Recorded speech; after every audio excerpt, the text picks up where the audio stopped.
Good Thursday morning. A new chapter in America's space story now being told. After that historic and spectacular launch, it is April 2nd. This is Today. Booster ignition and liftoff. The Artemis II crew roaring into space on NASA's most powerful rocket ever, now waking up inside the capsule and starting their groundbreaking moon mission. Americans gathering together to watch the launch all across the country. The voyage set to pave the way for a return to the moon's surface for the first time in more than half a century. NASA is back in the business of sending astronauts to the moon. We're live with the latest on their quest and the big moments still to come in prime time. We are on the cusp of ending Iran's sinister threat to America and the world. President Trump delivering a rare address to the nation, vowing the war with Iran is nearing an end, but not over yet. We're going to hit them extremely hard over the next 2 to 3 weeks. We're going to bring them back to the Stone Ages where they belong. Oil prices rising, stocks taking a hit during his speech. And overnight, Iran responding with new threats. The very latest from the region and Washington. Holiday weekend washout. Tens of millions at risk for severe storms and heavy rain across the Midwest and up and down the East Coast. Al's tracking all of it, including the impact on your Easter plans. His full forecast straight ahead.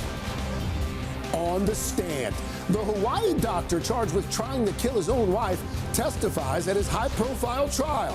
When you hit her with the rock twice, why did you do it? In self-defense. What he's claiming happened on that fateful day and the tough questions he's going to face from prosecutors today. All that, plus game changer. A new weight loss pill wins FDA approval. It's just simple, like we're used to with other prescription medications. Now, just days away from hitting the market. Just ahead, how it's different from the other options and its potential impact on millions of Americans hoping to shed some pounds. And Sister Act. Sister, yes. Meet social media's newest and most unlikely stars. What is your favorite game at the moment? The nuns behind a wildly popular podcast. We can use the technology and the internet to reach all 4 corners of the earth. Their viral messages of faith and fun inspiring millions. Today, Thursday, April 2nd, 2026. From NBC News, this is Today with Savannah Guthrie and Craig Melvin. From Studio 1A in Rockefeller Plaza. And a very good morning to you. Thank you so much for starting your Thursday morning with us here at Today. Laura Jarrett with us while Savannah continues to spend some time with the family. Of course, SG will be back on Monday. Yes, looking forward to that. We do want to get right to our top story, though. The Artemis II crew waking up in space now on day 2 of their 10-day mission around the moon and back. And take a look at this. On your left, that's a live look from Mission Control. NASA reporting a brief communications issue last night. That issue has since been resolved, though. Now, on your right here, that's where the 4-person crew is being positioned right now on today's agenda, testing their spacecraft for future missions. And the reminder here, folks, this is only the Orion capsule's 2nd flight ever and the first with a manned crew. We've got it all covered. We'll start with NBC's Tom Costello, who is at that launch, who, like a lot of folks, was watching it with his mouth agape. Tom, good morning. Holding my breath, as we all were hoping and praying, and thankfully everything went off well. Can I ask you to go back to that map real quickly of the orbit? I want to show you something here. This is it's kind of a big egg type of orbit. Notice it's not a perfect, circle. It is a big elliptical orbit. It is higher on one side, it is lower on the other. That's to position them to go into what they call the translunar injection. In other words, getting set to fire their rocket tonight and go straight to the moon. Bottom line, the astronauts will have 2 4-hour chunks of sleep. They've had the first, wake up, do a few things, and then, of course, they go into a second 4-hour chunk before that all-important burn tonight. But let's just take a moment, as we all are, and relive the spectacular moment yesterday. 4, 3, 2, 1. Booster ignition. And liftoff. In spectacular fashion, NASA powered off the launch pad at the Kennedy Space Center with the new Artemis generation of explorers. The crew of Artemis 2 now bound for the moon. Humanity's next great voyage begins. Artemis 2, NASA's most powerful rocket ever, roared off with nearly 9 million pounds of thrust. On board, 4 astronauts inside the Orion space capsule on a mission to loop around the moon. Nice and stable so far. Overnight, reflecting on their journey. We've got 2 moon rises that we've had so far, and the views of planet Earth. We forgot how beautiful it is to look down on Earth. Outside the Space Center, hundreds of thousands lined the coast to witness the crew's history-making climb into the heavens. After a brief 54-year intermission, NASA is back in the business of sending astronauts to the moon. The 10-day journey starts with an orbit around the Earth and then powering up for a 24,000-mile-per-hour ride further into space than anyone has ever gone before, and that loop around the far side of the moon. We are going for all humanity. On board Orion for that 600,000-mile round trip, Commander Reed Weissman, pilot Victor Glover, mission specialist Christina Cook, and mission specialist Canadian astronaut Jeremy Hansen. Before the launch, they all took part in a traditional last card game to play out any bad hands. NASA's Artemis 2 crew.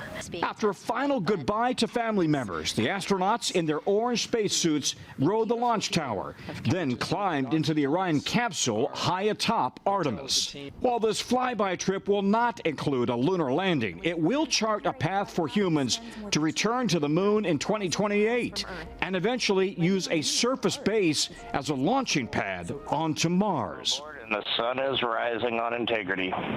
Yeah. Are you excited or what? A couple of little updates here. First of all, Victor Glover, the pilot, got to manually fly Orion exactly as planned. That went perfectly. The comms issue that they had resolved already.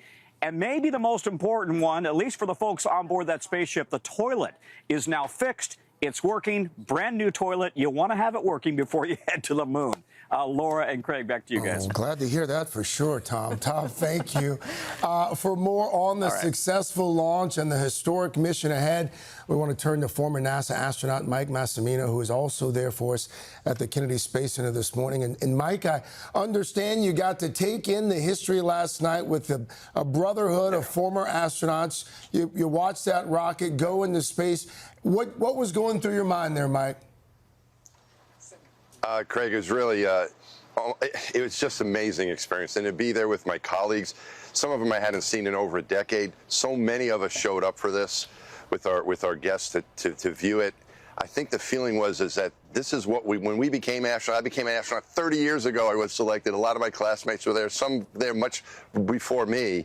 I think the feeling was this is what we were striving toward. All the shuttle flights, building the space station was leading up to this, where we're sending people to the moon to develop a station there, a settlement there, to stay, to learn not only about the moon, but more about our place in the universe and also our planet. We're going to learn so much, not only about what's out there, but also about our planet by doing this, the exploration that we're going to be doing now.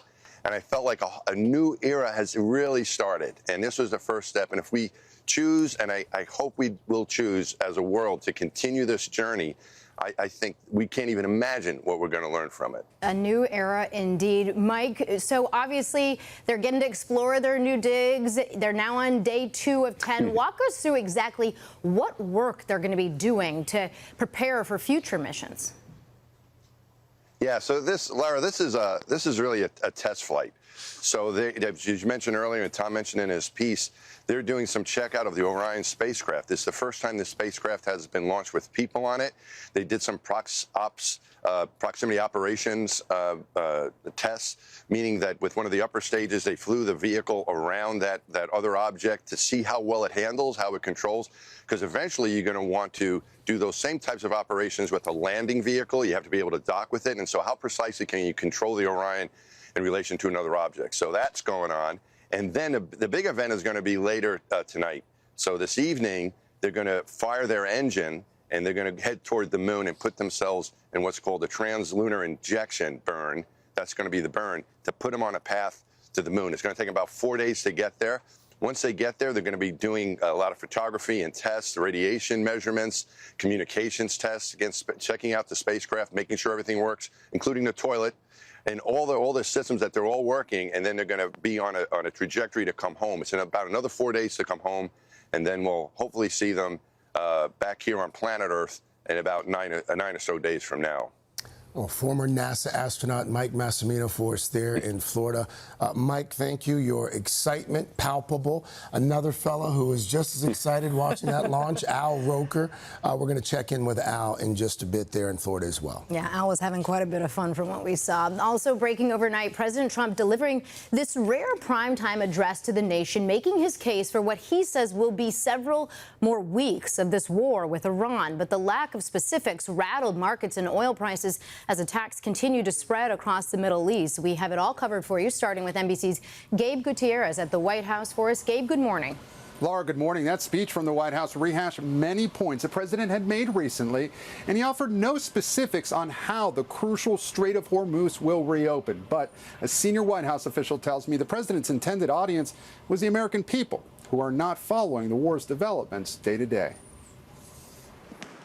Overnight, President Trump, in a rare formal address from the White House, declaring the war with Iran a massive military success. Tonight, I'm pleased to say that these core strategic objectives are nearing completion. Among those objectives, he says, destroying Iran's Navy and missile program, as well as preventing the regime from building a nuclear bomb. We are on track to complete all of America's military objectives shortly, very shortly.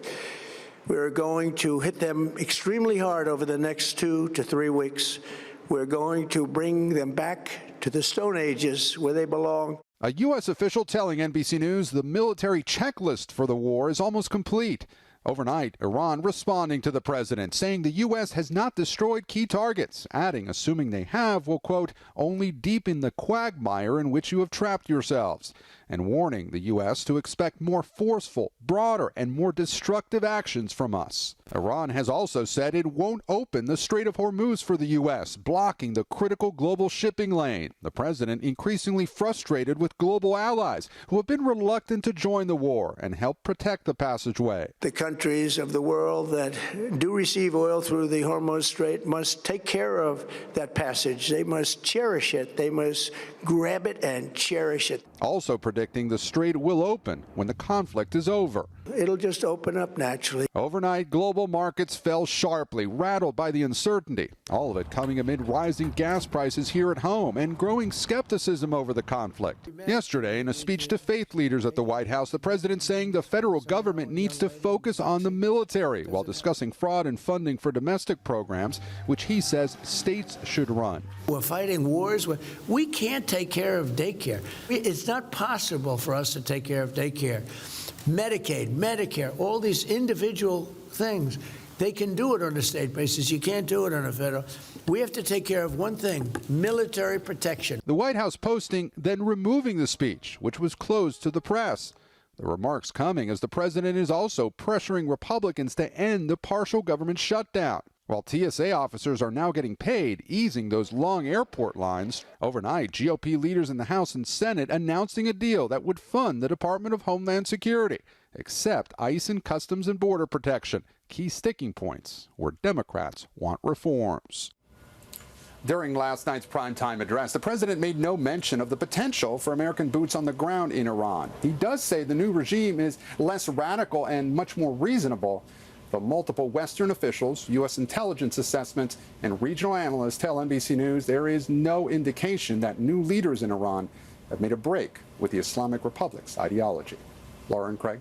Gabe Gutierrez at the White House for us. Thank you, Gabe. Well, let's bring in Kristen Welker, moderator of Meet the Press. Kristen, always good to see you. So, yeah, I mean, the president made his case last night for the war, declared it a success. He's done that a number of times since the start of the war. What more can you tell us about the ultimate goal for that primetime address last night?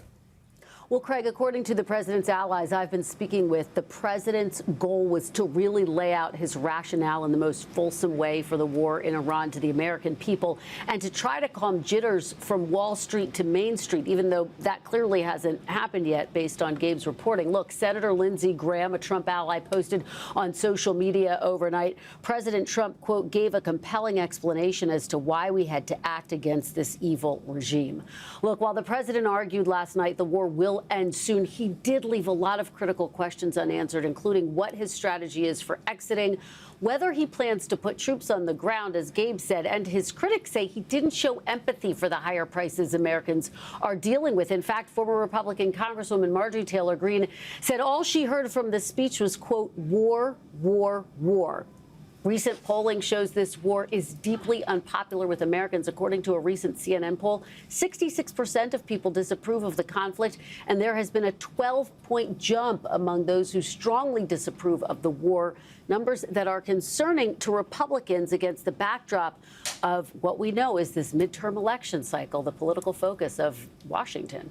Kristen, we have the war. We also have, obviously, this framework, potentially a framework for a deal to end the partial government shutdown. Democrats, Republicans have been at each other over this for months now. Who do you think bears the political cost at the end of the day? Well, it's hard to know. In the wake of the last government shutdown, Republicans, according to polling, did bear the brunt. We'll have to see how this plays out. But this is a significant development, Laura and Craig, because Republicans in the House and the Senate are finally on the same page. The proposed plan would fund the government in two stages, effectively funding all of DHS immediately, and then ICE and CBP funding would be addressed separately by Congress. And just as a reminder, this is the root of the issue. Democrats said they would not agree to fund ICE or CBP without major reforms to immigration enforcement operations, and that will likely be the next major congressional battle that we'll see in the coming weeks. Look, this has been the longest partial government shutdown in U.S. history, and it's prompted outrage from voters in both parties, with TSA workers not getting paid in those long lines at airports across the country, guys. All right. Kristen Welker, moderator of Meet the Press. Kristen, thank you. And, of course, Kristen will have much more, because if it's Sunday, it's Meet the Press. Now to the very latest on Tiger Woods. A Florida judge yesterday granting the 50-year-old golfer permission to travel outside of the U.S. to enter a comprehensive inpatient treatment facility. Woods announced Tuesday he's stepping away from the game after he was involved in a rollover crash in Florida and charged with driving under the influence. In a social media post, Woods said, "I am committed to taking the time needed to return in a healthier, stronger, and more focused place." All right, to the weather we go now. Got quite the crew down there in Florida. Mr. Roker, good to see you, my friend.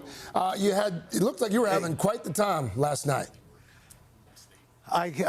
We will remember this, where we were when Artemis II left that launch pad. It was just a spectacular moment. Getting to share it with friends like Tom Costello and it really made it all worthwhile. Let's show you, though, what's going on right now. We've got a system that's stretching from Texas all the way up into the Great Lakes. Strong storms down in Texas. We've got ice and snow in the upper Great Lakes. In fact, 12 million people under winter weather alerts right through Saturday. This system also spawning strong storms, tornadoes possible from Peoria, Chicago, Madison down to St. Louis, damaging wind and gusts of up to 75 miles per hour. Second storm comes in tomorrow with a new wave of heavy snow blasting the northern plains. Strong storms from Iowa all the way down into Texas with strong tornadoes possible. Saturday, more wintry weather up along the Canadian border. We're looking for that line of storms from Texas right on into Michigan. And unfortunately, Easter Sunday up and down the East Coast, going to be a bit of a washout. The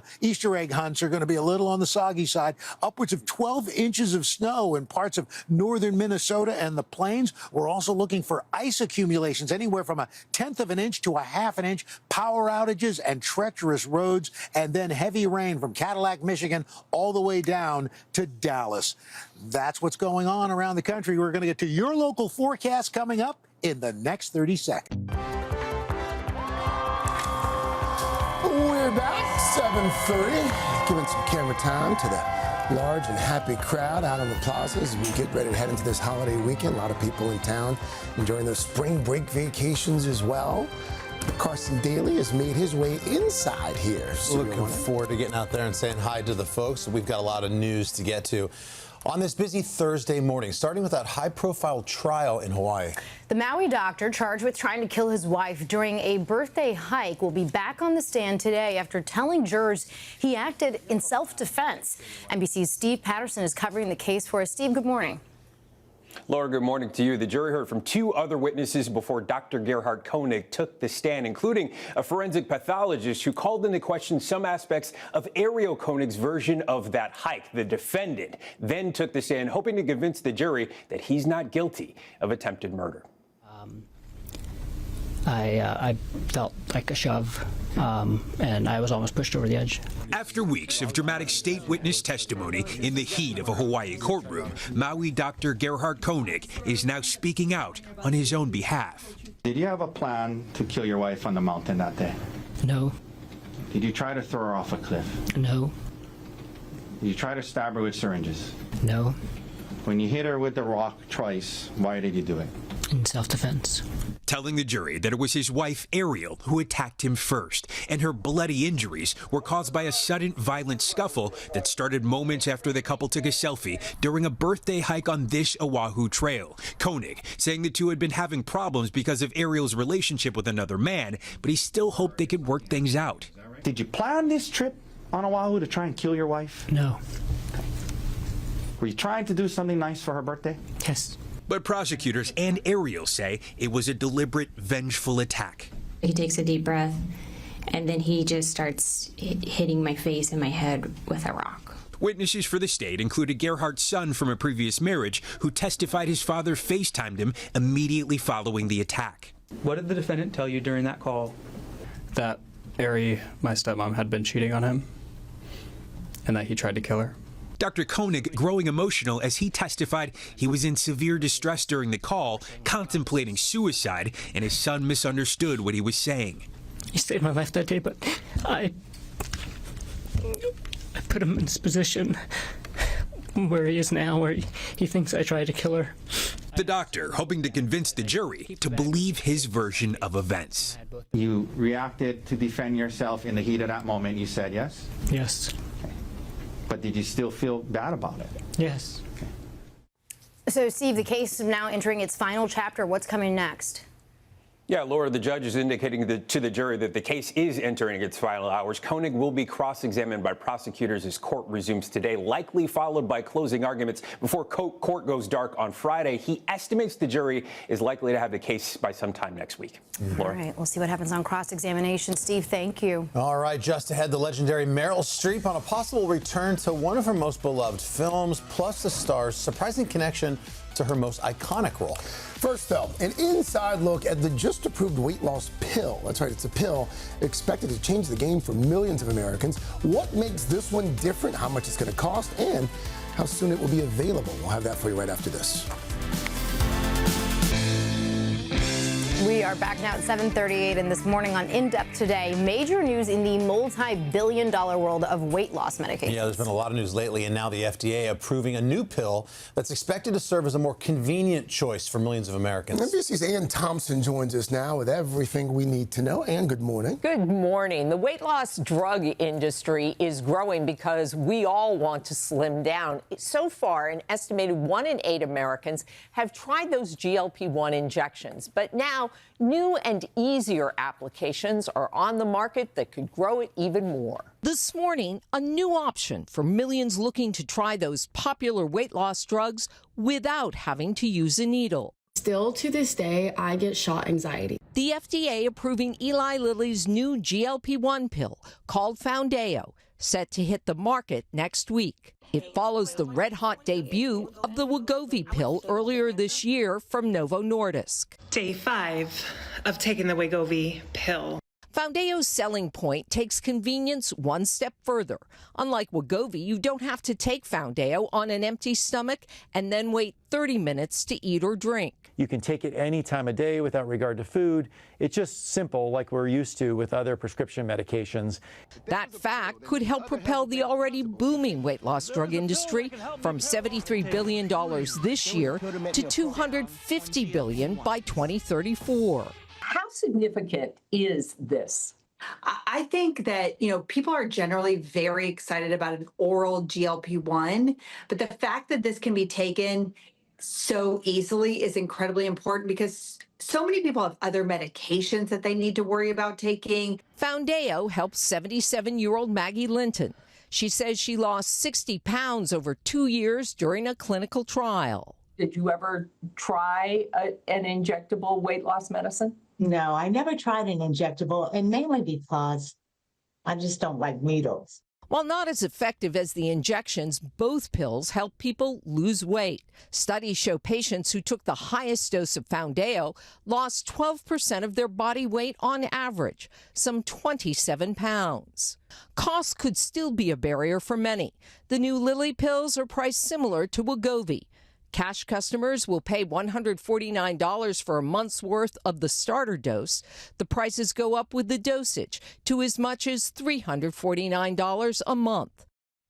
Yeah, so I mean, and that's really been the knock on a lot of these drugs. They're so doggone expensive. Is the thinking that with more options being introduced to the market, that now the prices for all of them come down? Craig, that certainly is the hope. Every doctor I've spoken to said the biggest problem with these drugs is access, especially because when you think if you're spending $300 a month on these drugs over a year, that's over $3,000. Yeah. And a lot of people don't have that kind of money unless their insurance covers it. And insurers are getting more and more stingy about covering these drugs because everybody wants them, and it's putting a real dent in their bottom line. What do we know about the side effects on this one? Same thing as the injectables: nausea, gastrointestinal problems. The same thing, and they're not they're not more severe, and they're not less severe. But you made a good point during the story. This is the pill that you can take without having an empty stomach. You can take it any time of day, and it's that convenience. You don't have to fast. You don't have to take it on an empty stomach.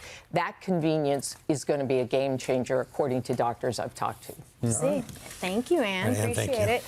All right, how about another check of the weather? For that, we head back to Al at Kennedy Space Center.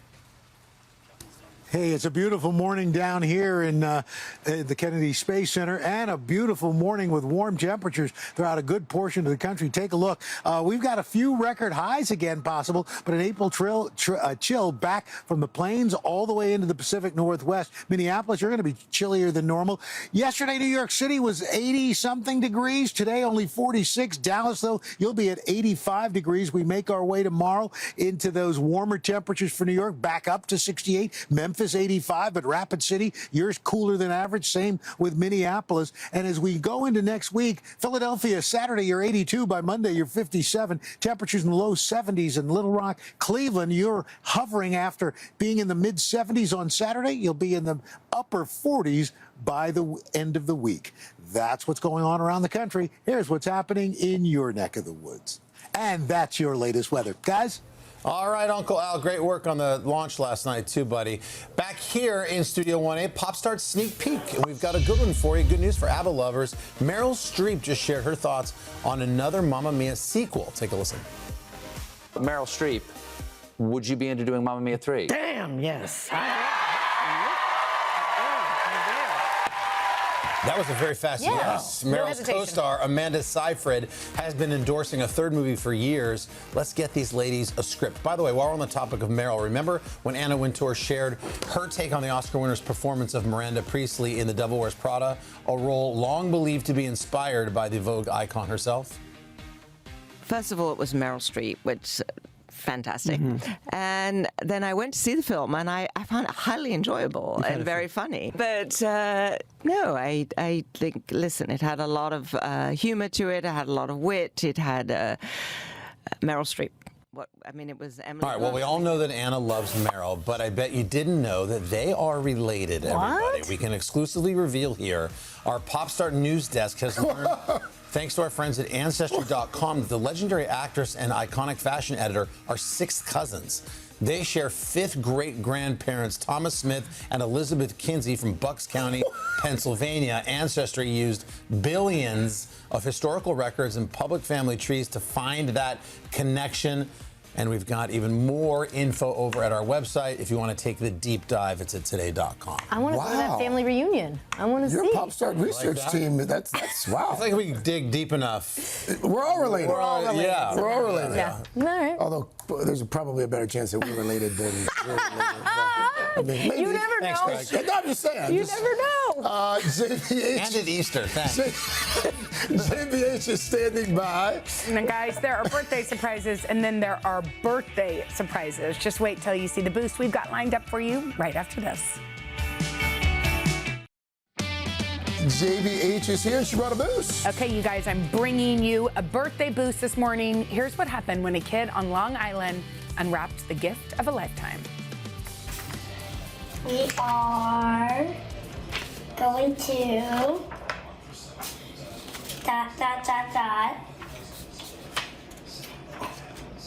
WWE Smack. Yeah. When? Keep reading. WWE SmackDown. No. Are you serious? What does it say? Thank you. I'm gonna cry. We're going tomorrow night. Oh, man. Oh, he's so excited. I love it when kids cry because they're so excited Oh, and that's runs to hug him. And so run cute. to hug him. WWE SmackDown. I hope that they had some. They need to like re-invite him, the WWE, and do some sort of do something behind the scenes. He looked like the little kid in A Christmas Story. Yeah, You know that? did. Or the little kid in Jerry Maguire. Yeah, what a cutie. Good stuff there, Jenna. Thank you. Coming up on Pop Start, we've got something for you. No fooling around here. The Super Mario Galaxy movie just had a very, very big opening day. We'll tell you about the records that it absolutely smashed after a quick check of your local news, weather, and these messages. Yoshi.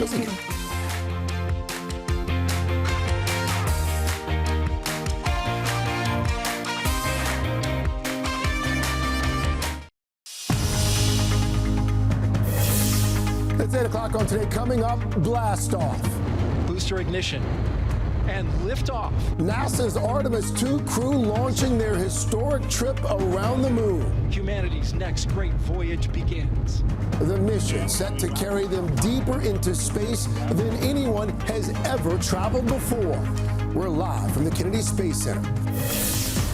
Then, making his case, President Trump talks timelines for the war with Iran in a rare primetime address to the nation. We're going to hit them extremely hard over the next 2 to 3 weeks. We're going to bring them back to the Stone Ages where they belong. Overnight, Iran responding with new threats. We'll have the very latest. Then, by the grace of Pod, meet the nuns who became social media sensations. In the summers when we're all home together is playing Ultimate Frisbee. Sister, and you're so good at that. Hosting and producing a very special podcast. No makeup, no hair. Instead, you pray.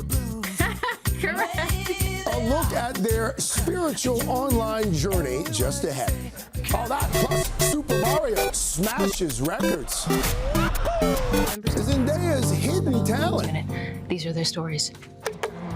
And do you want to rebuild a snowman? Ride our bike around the hall. The meltdown that has the internet going wild today, Thursday, April 2nd, 2026. Good morning to my best friend, Girls trip to the Today Show. Today's my 54th birthday. Visiting from Madison, Wisconsin. Atlanta, Georgia. York, Pennsylvania. And Orlando, Florida. Here for our 33rd anniversary. From Sioux City, Iowa. It's our first time in New York. Hi, Grandma and Grandpa. Back in Noblesville, Indiana. We love you. Well, we love you too, Grandma and Grandpa. We see you. We also saw Megan Rady there and her daughter Clara at the beginning of that. And you see all those smiling, shiny faces. Lord, you're going to get outside and hang out with them in just a bit as the spring break crowds roll on. Laura Jarrett in for Savannah, who again is going to be making her return right here to Studio 1A on Monday. Happy to be with you today. And Craig, you have this inspiring story for us as we head into Easter weekend. I was telling you about this one earlier. It's really all about faith and salvation that started with two men battling addiction and the hope they found on the other side. And wait until you see how they are now using their journey to help others who are struggling mightily. Looking forward to that. It's going to be good. Right now, though, let's get to your news at 8. We're going to begin with the historic Artemis II mission now entering its second day. The 4-person crew blasting into space last night on NASA's most powerful rocket ever. The journey paving the way for a return to the moon's surface. Let's get the very latest now from NBC's Tom Costello. He is at Kennedy Space Center and, of course, had that front row seat to history last night. Tom, good morning. Yeah, good morning. Never gets old. So listen, the 4-person crew, they are breaking their sleep up into chunks. They've slept 4 hours, wake up, they have some things to do, and then they're going to go back to sleep. But right now, they're adjusting their orbit around the Earth. And if I could just explain how this is going to work, you might expect a typical orbit around the Earth. There you go. See how that's kind of like a big loop, almost like an egg loop, right? It's not a golf ball loop. That's what they're doing. They're adjusting their apogee and their perigee. That's essentially their orbit around the Earth, because they are getting ready to go into what they call the translunar injection burn, the TLI burn. That's a fancy way of saying they're getting ready to head to the moon, right? They will hit Mach 33 when they take off this evening, headed straight for the moon. I want to make one kind of interesting space geeky comment here. If you listen to NASA TV, or if you listen to our conversations, you're going to hear them talk about Orion, the spaceship, and also Integrity. Integrity is the name of Orion. It's the name that the crew gave Orion. So as a result, you'll hear the conversation back and forth between Mission Control and Integrity and Orion, the crew commanded by Reed Weissman. They did a little bit of an adjustment manual flying overnight. They wanted to make sure that manually flying worked well for the pilot, Victor Glover. Worked perfectly, worked exactly as planned. They had a comms issue last night for a few minutes. That gave them a little bit of concern. That's already been resolved. They don't think it's going to be an ongoing issue. And then separately, we've talked about the fact they really needed to get their brand new toilet working. There was a glitch with that. That's working as well right now. So what they're going to do today, as they adjust their orbit around the Earth, getting ready to go to the moon, they're also going to be checking out their emergency comms on a new comm network, a deep space network. So that will be tested out today as well.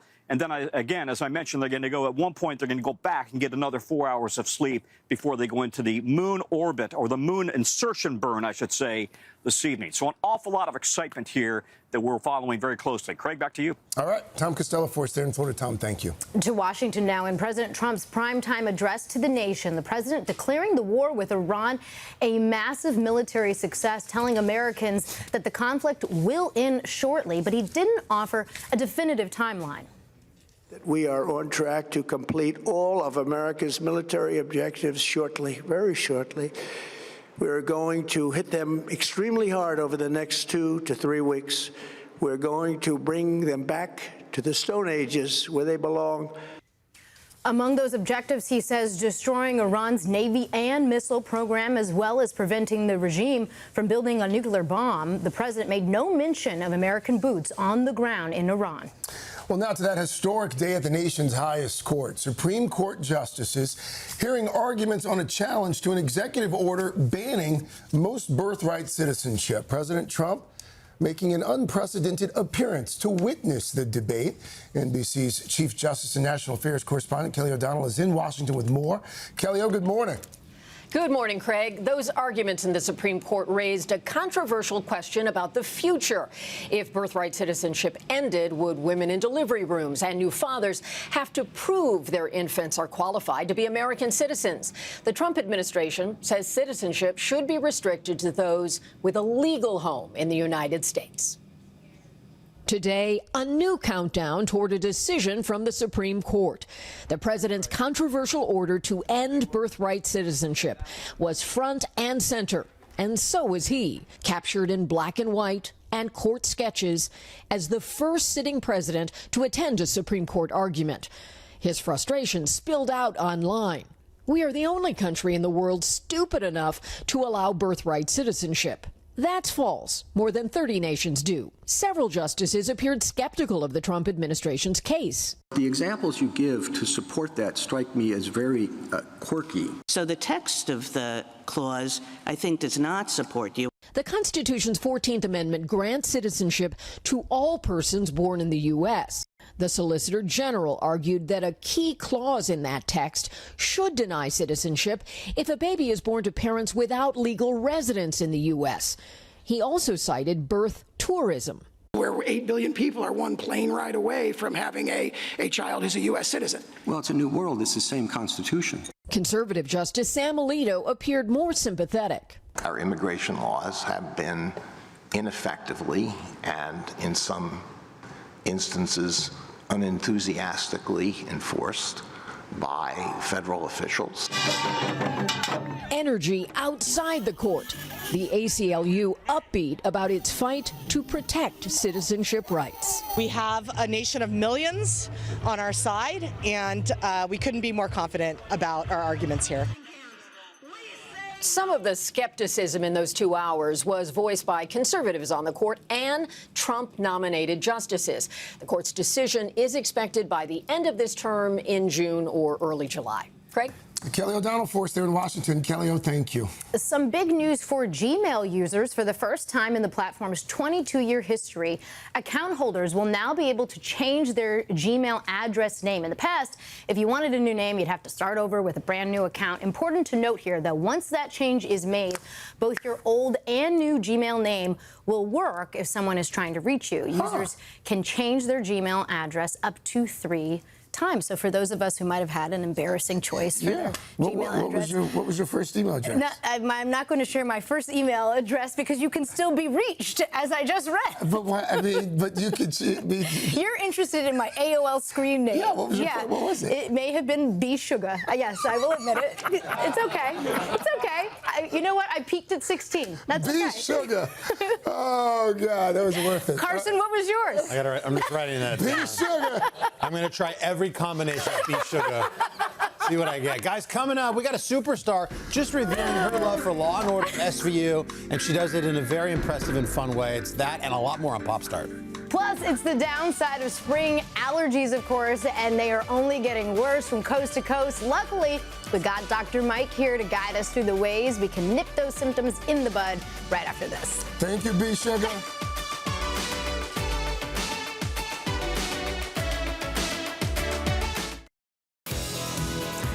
Back now at 8:13 and this morning on Your Health, those dreaded spring allergies in full bloom. Yeah, so if you're looking for some ways to cope, our next guest is ready to help. Dr. Mikhail Varshavsky, better known as Dr. Mike, board-certified family medical physician. He's got everything we need to know for allergy season. As someone who has suffered with allergies for the better part of 20 years, this is about the worst time of year. Yeah. What is it about spring specifically that makes allergies so bad? Well, you know, it's when the pollen comes out, and it's coming out from the trees. Later in the season, it'll start coming from the grass, the weeds. And you know what's one of these silent but actually major triggers of springtime allergies? Indoor mold. As the weather becomes more humid, more moist, warmer, that creates more mold growth in the house. People open up their windows, and that can be really problematic. So this season especially is nothing to sneeze at, quite literally on that one. I never think about indoor or anything. I only think about outside. Doctor, what are some of the typical symptoms? Because sometimes you don't know. Is it a cold? Is it allergies? What do I got? Yeah, I see that a lot in my practice where folks are coming in, they're thinking, do I have a cold? Is it allergies? The way we like to distinguish this is looking at the symptoms that are related to itch. Itchy eyes, itchy throat, because that signals there's some sort of histamine-related process, and that's what's driving these symptoms. Now, this can appear with a runny nose, postnasal drip, itchy, watery eyes, but I like to always remember, if you're not sneezing, what is happening that's leading you to feel these symptoms? Because that sneeze, that itch, that's what really points us to the allergic component. So what can people do? How can you prevent the symptoms? Well, most people that suffer with this truly have a bad time, especially these days as climate change is upon us. We're having warmer weather earlier in the year, so there's more pollen in the air. We want to think about prevention first. Prevention means visiting the National Allergy Bureau, finding out when are these high pollen days, perhaps spending less time outdoors during those days, keeping your windows closed, using the AC to stay cool, when you're coming back inside after a long day, taking a shower so that you're not getting into bed and spreading the pollen on your bed pillow because you're just going to be getting more and more of that as time goes on. And then the little hack I like to give to my patients is get a HEPA filter inside your bedroom where you're going to be spending a lot of your time. And at night, before you go to sleep, use some nasal saline mist. Spray it into your nostrils, clean out your passageways from that residual pollen. That'll go a long way.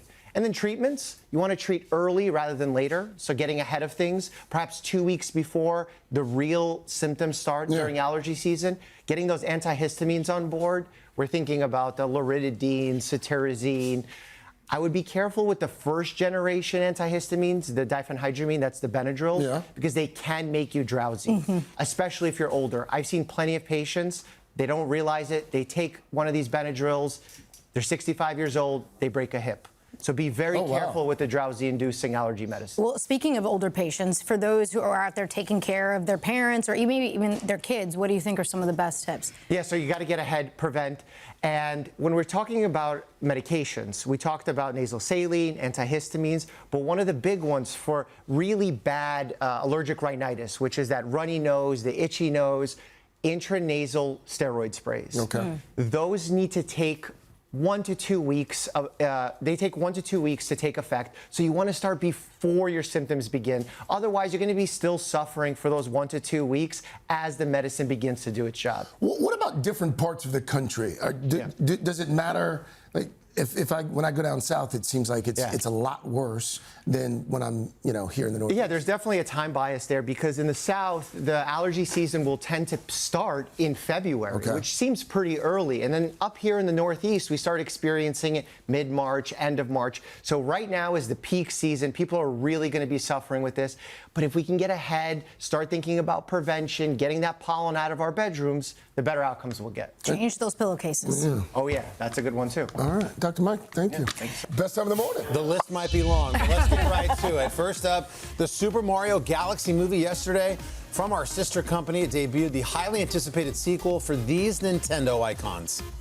Let's go. Oh, princess, you're going to regret that. The Super Mario midweek premiere just broke a box office record with the best ever April Wednesday opening. Galaxy beating the previous Mario movie's debut by a few $1 million. A good forecast for the Plumber Brothers heading into the holiday weekend. All right, next up, Zendaya. Craig, you've got something in common with the superstar. I don't have anything in common. She's revealed she is also a longtime Law & Order super fan, reciting the SVU intro off the top of her head. Watch this. Wow. In the criminal justice system, sexually based offenses are considered especially heinous. In New York City, the dedicated detectives who investigate these vicious felonies are members of an elite squad known as the Special Victims Unit. These are their stories. That's a skill. Can you do it, Craig? Would you like to add on? The people are represented by two separate yet equally important groups, the police who investigate crimes and the district attorneys who prosecute the offenders. These are their stories. Wow. Wow. Well take that, Zendaya. Wow. That's the only thing we have in common. Very good. Next up, Goo Goo Dolls. The band's 1998 hit Iris has been seeing a second life on TikTok. You've probably seen it, thanks to that popular trend where people are sharing throwback pictures of what they looked like in the 1990s. Well, keeping with today's space theme, guess who joined in? That's right, the crew behind Artemis 2. NASA shared this cool video showing just how far the 4 astronauts have come.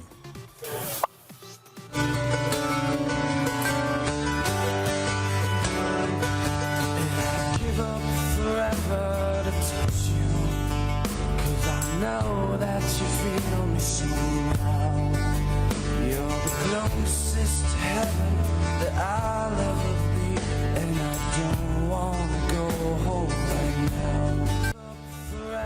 How about that? So sweet. We get seen those? They're everywhere. Yeah, Everyone's got I them. wish we could do. Did you post yours yet? I have not. We've done got to it. do No. yours. No, We were there for you. Maybe Siri You were the did. coolest out of all of us. I see it in my head, No, never. Not happening. and it's beautiful. Why don't you post yours? I did, bro. You did one? Well, the show did. Oh, okay. Was it the mug shot or was it I like knew the... that was Mug shot. Were you smoking ciggies in all of them? Next up, Frozen. Do you want to build a viral sensation? Well, videos of the robot Olaf walking around. This is at Disneyland Paris. It's been popping up all over the internet. But during a recent fan meet and greet, that poor snowman was spotted, well, freezing up a little bit. Oh, this is great.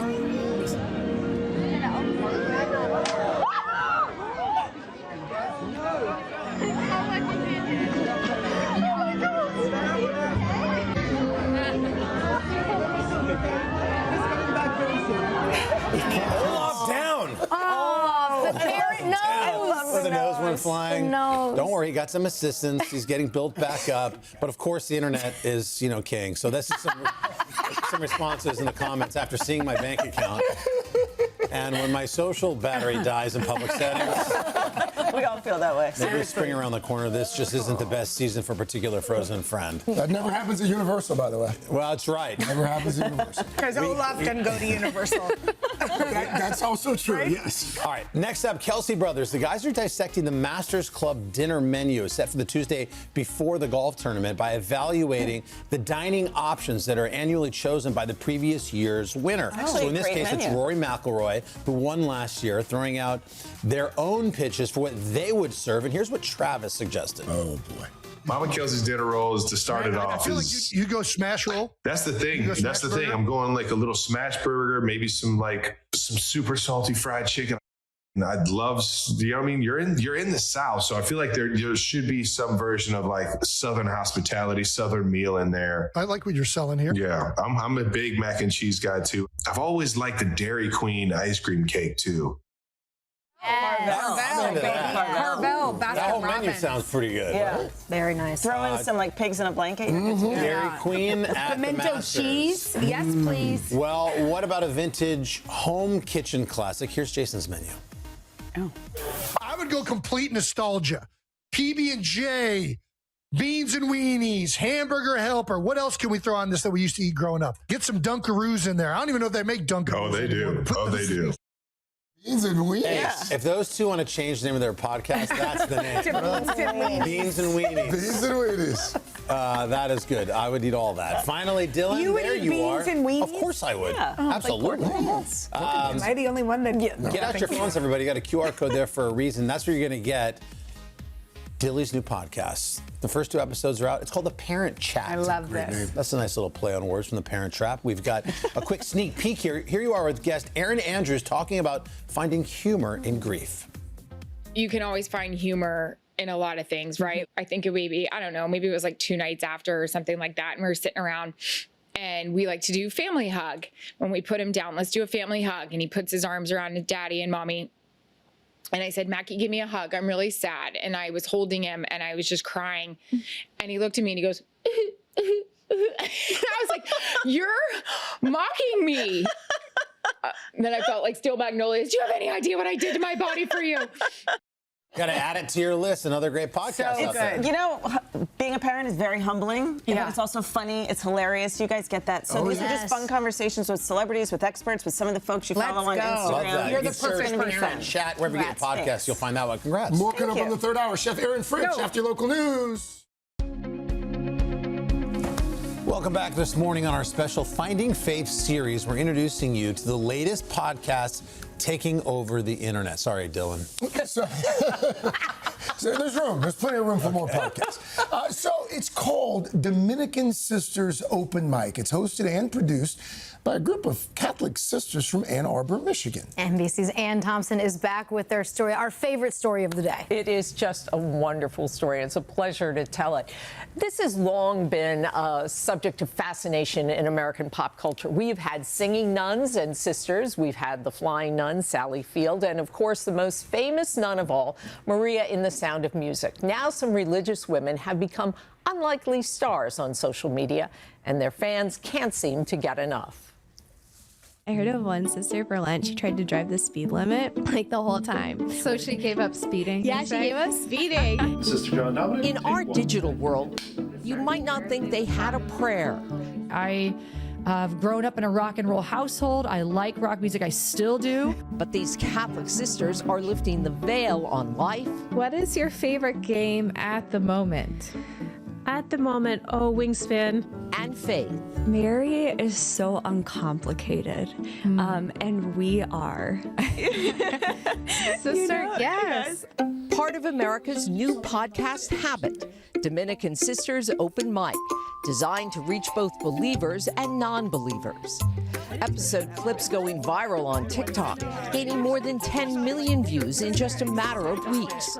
The host is Sister Miriam, who's based at the Mother House in Ann Arbor, Michigan, blessed with the gift of gab. No makeup, no hair. Instead, you pray. Correct. Her journey to the microphone, a leap of faith. How did you go from pharmacist to science teacher to podcast host? Well, it was God, because I never would have predicted any of those things. There have been many, many times in the religious life where I've had the response that I had, which is, I don't know if I could do that. And so I thought to myself, okay, well, I'm going to give this over to God, and it can be what he wants it to be. Behind the scenes, Sister John Dominic, in charge of growing the platform through their company, Open Light Media. We can use the technology and the internet to reach all four corners of the earth. Whether it's a chat about daily routines, I don't love the bell ringing at 5, or a favorite game. In the summers when we're all home together is playing Ultimate Frisbee. Sister, and you are so good at that. These stories have power, says Sister Mary Bethany. I think people are kind of looking for authenticity, and they're looking for the real thing. And I think that's really what our witness hopes to be. Few sisters have phones or tablets, and computers are only used for teaching. I've never had a TikTok. I've actually never had any personal social media. I just want to get you to react to some comments that we've taken from some of your listeners. They've written, did not know I needed this podcast. Just effortlessly cool and nice. I want to start hanging with nuns on a regular basis. You're a hit. That's so precious.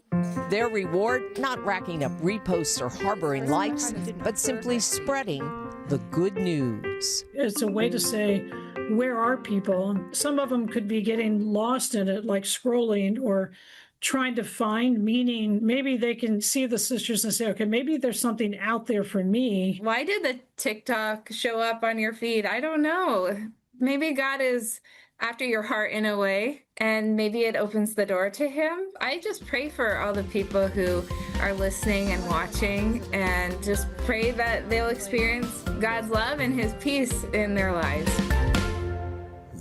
Wow. Now, the sisters told me they've been taking a lot of those posted comments and putting them in their prayer books so they can pray for all the faces behind those usernames. And it's not just positive feedback from people simply interested in returning or converting to Catholicism.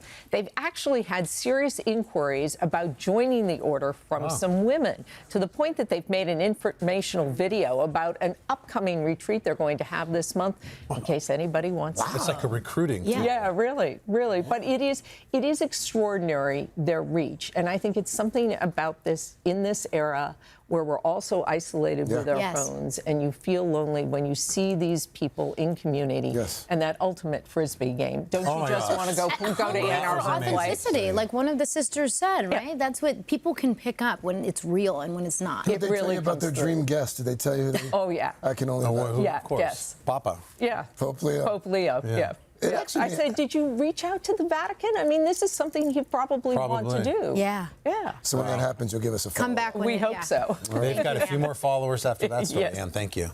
Just ahead, travel expert Mark Elwood, he is standing by to share some tips for streamlining your next airport experience. Also, some hotel deals that are really going to make it worth the trip. But first, this is Today on NBC.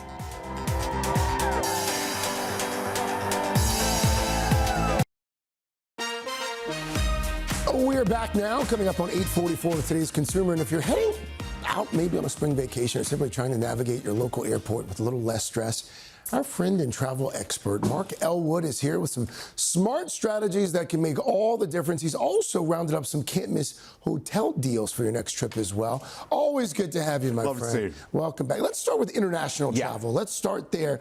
Folks who might be looking to go abroad in the next few weeks or months, what tips do you have for them? So there's a few things I think will completely make that trip problem-free, or as problem-free as possible. First thing, make sure you enroll in STEP, STEP, the Smart Traveler Enrollment Program. Government-run program that basically says, hey, I'm in Mexico, US government. So if there's any problems, they will alert you to them, they'll get in touch. Really means someone's keeping an eye out for you. And then pay in local currency as well. So if you've gone abroad, I'm sure you've seen when you get your credit card out, you're offered the chance to pay in euros or pay in dollars. Okay. Always pay in the local currency. Because of the way conversions work, it will almost always be much cheaper. Think of the rule, you wouldn't have a hamburger in Italy, you don't pay for a pizza in dollars. Oh, that's a good tip. And document your belongings. What do you mean by that? I mean, take a photograph of your passport and your luggage. Lose your passport, you've got a photograph to show the embassy or the consulate. Lose your luggage, and maybe you don't speak the local language. You can say, hey, this is my luggage. Much easier than explaining. And the bag tracker. Look, AirTag in every bag. Remember, even if you're not planning to check a bag, you might be forced to check that carry-on. If it goes astray, you can say to the airline, look, I can see it. Places like United Airlines are working with that Bluetooth technology. They're integrating it to help recover the bags. All right, so those are some tips for folks who are looking at international destinations. Let's just talk about some tips for folks who are navigating airports these days. I think everyone's taking a deep breath thinking about the airport right now. Okay, I really love, there's a program called Clear Reserve, which is totally free, and certain airports offer it. You always want to check if it's in your local airport. It lets you book a line in the TSA queue. So that means your wait at the TSA is going to be much quicker. Check if your local airport offers that. I would also check if your local airport has, we've seen prayer rooms historically, but now you'll see quiet rooms, sensory rooms. If you're traveling with a neurodiverse passenger, remember going into one of those rooms is a great way to reduce the stimulation and the stress. They've got a great one at the airport in Pittsburgh that I've seen. Great. I was going to say a lot of them have them now. What are the pet therapy programs? They all have really fun names. So there's Pets Unstressing Passengers at LAX, that's PUPS. There's Canine Airport Therapy Squad at Denver. Essentially, mostly volunteers come to the airport, and if you're a nervous traveler, you've got a dog to pet while you wait for your flight. Oh, I like that. Don't you love that? And CT scanners. Basically, new scanners that mean you're not going to have to take your shoes off, your toiletries out. Check if your local airport has them. They look like big tombs, and they're much quicker. Okay, summer travel right around the corner. Mr. Elwood. Is there a perfect time to book a ticket to travel this summer? How many different ways can I say no? This is the zombie myth that will not die. There isn't a magic time to book your ticket. Just set an alert on any routes you like, and when a ticket price goes down, totally free Google Flights alert, it will tell you, hey, you've got a deal here. You do not have to set your clock to wake up at 2 in the morning on May 2nd to get the best deal. Not worth it. All right, every time you hear, you always bring a few deals. Let's start with, let's start down in Florida. We are. I'm going to take you to the Emerald Coast, to the Sandestin Resort, which is essentially, I think of it as a bit like the 12 Days of Christmas. It's got, 15 pools, 50 tennis courts, 20 pools, 4 golf courses. It's this fun palace, and what they're offering is one of those bulk deals. The longer you stay, the more of a discount you get. 3 or more nights, you could get 20% off. 5 or more nights, rising to 30%. So basically, the longer you want to stay in the sun, the cheaper it's going to be. Let's go out west, Colorado. What do we like in Colorado specifically? I love Breckenridge, 9,600 600 feet above sea level. So of course, still ski season till the middle of May typically. So you could squeeze in a little bit of skiing, but of course, because it's not peak season, you're going to save an awful lot. We're looking at like 60% savings. Wow. And this hotel that we've got is ski in, ski out, terrific for families. Rooms with kitchenettes, apartments, a kids' play pool. If you're a family who wants to squeeze in a last ski trip, this is where to go. Breckenridge is the spot. Last but not least, we started with international travel, so we'll end there. If someone's looking to go abroad, see, you've been, right? Yeah. I love Costa Rica. Lots of air connections. English quite widely spoken. Really safe. The countryside, the jungle is incredible. This hotel up in the Pacific Northwest, right on a gorgeous little cove-like beach in a car-free town, and you're getting, if you book 30 days ahead, you could get up to 30% off. So plan ahead, and this could be your spring vacation. Mark Elwood, you always make me want to take a trip. That's the idea. Thank you, Mark. Thank you. Thank you. Great tips as always. Mr. Daly. All right, guys, coming up, we're celebrating spring with acclaimed chef and cookbook author, our friend Erin French is in the building. Her recipes for some delicious dishes that might make the perfect Easter brunch menu, so pay attention. It's coming up. But first, this is Today on NBC.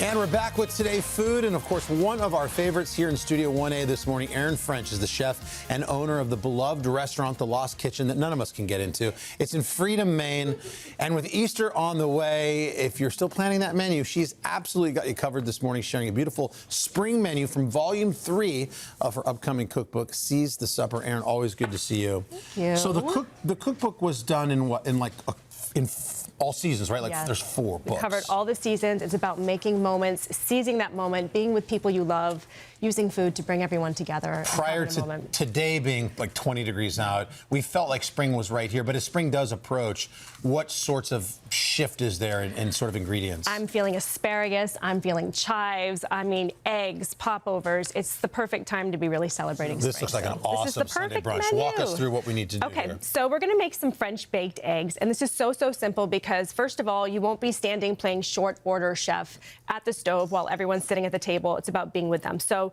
we start with a little bit of Gruyere cheese, and then we've got some fresh cream. And I like to use a microplane because I can get this really fine cheese so that it kind of just like melts right into the cream. So as you can see, like it's super fine here. Why do you like Gruyere? Because it's just a classic great melty it's cheese? classic French. If you don't have Gruyere, you could use cheddar if you like, but really try to find that Gruyere. We also do butter, and I like to take a frozen stick of butter and put it on the microplane, and I add that in there, and then it just kind of gets really nice and melty. You whisk it all together, and you get almost like this kind of creamy paste that you can use to bake the eggs with. So the next step is we've got these French gratin dishes, which are great because they make a really nice individual serving dish. You're going to crack your eggs. You're going to get them into the dish. I put a little bit of olive oil so that things don't stick in there. Is that the key? Crack the egg on a flat surface? Oh, no, you just did the corner now. You know, I've got all kinds of tricks for cracking eggs. see So you can do that. the corner. You want one Sometimes flat, I one like try to do it just with my hands, so I've got a couple of tricks there. So eggs, you've got that, whisk a little bit of that, and then you just want to spoon, Carson, a bit around the eggs. Try to avoid the yolks because you really just you want to get that really kind of Can creaminess. this consistency stay like that? A little? Yeah, you can add a little loose? more cheese to it so it stays kind of together. It'll kind of come together, like I said, almost like a little bit of a paste. And then, yeah, if you just want to spoon some around the egg whites, and then... So timing-wise, can you almost pre-do this and let it just sit for a second before you pop it in? That's the beauty of it. You just set your oven at 325, and then these are prepared. And then you put them in the oven for about 10 to 12 minutes until the egg is just set, and it comes out so perfect. And you get to serve it right at the table to your guests. That looks delicious. We put a little bit of fresh thyme over the top. I like to sprinkle a little bit of Maldon salt, which is a great finishing salt, and some fresh chives because it's... And we're baking that how long? About 10 to 12 minutes. You want to watch those eggs just as they're set. You want them still to be kind of like creamy and delicious. We have our eaters over there, guys. Yeah. The herbs are really nice on top. The herbs on it, really great. And then, so a few nice, really things to serve with the eggs. Well, first of all, we've got a roasted asparagus salad and a tarragon. What do you do with the tops and tails of that? You leave the tops as is and take off? I like to take off the tough ends to them. So I usually just like crack one. You'll see where the tender spot kind of hits. And then I just take my knife and make it easy. And I go, okay, those are all good. Throw them on the pan. This is so good. You want to get a little bit of olive oil going. I like to do a high roast at 425 and only for 4 minutes. You don't want 4 minutes, that's it. Yeah, please, you don't want that soggy asparagus. You want a little bit of a crunch. You want to feel that crunch there. So salt, pepper, throw it in the oven. I just can't make an egg this good. It's just so... It's elegant. It's just It perfect. feels so elegant. It's easier than scrambling eggs at the table. My goodness. The other thing you want to do with this asparagus, after you've roasted, while you're roasting it, you just want to make a really simple tarragon vinaigrette. And I think that's what you're loving about it. Tarragon. That's a nice choice. Why do you like tarragon? I think tarragon and asparagus go really well together. So we've got some fresh shallots, and then I just add in a bit of rice wine vinegar, a juice of half a lemon, and then I like to put in some fresh lemon zest. You love that microplane. I do. I love a microplane. I love that. It just gets it really nice. You know, you can get the flavor in there without feeling all the, really big chunks. So you've got a little bit of vinaigrette here. We'll whisk in the olive oil, and then the tarragon is the secret ingredient that I really love. That is gorgeous. So whisking that, We're going to spoon that over. I mean, it's all the details. And then you got it. You got the mimosa. Pop over some mimosas. Pop over, delicious. Mandarin mimosas. Use those mandarins for your mimosas. You can now pre-order the Lost Kitchen Volume 3, and you can find these recipes at today.com/food. Erin French, thank you so much. Have a great Easter weekend. We're going to be in good hands with this meal. Happy Easter. We're back after your local news weather and these quick messages. Cheers. Hey, thanks for watching. And don't forget, you can catch the Today Show every morning on NBC or take Today when you're on the go. Just follow the Today podcast on Apple Podcasts, Spotify, or wherever you listen.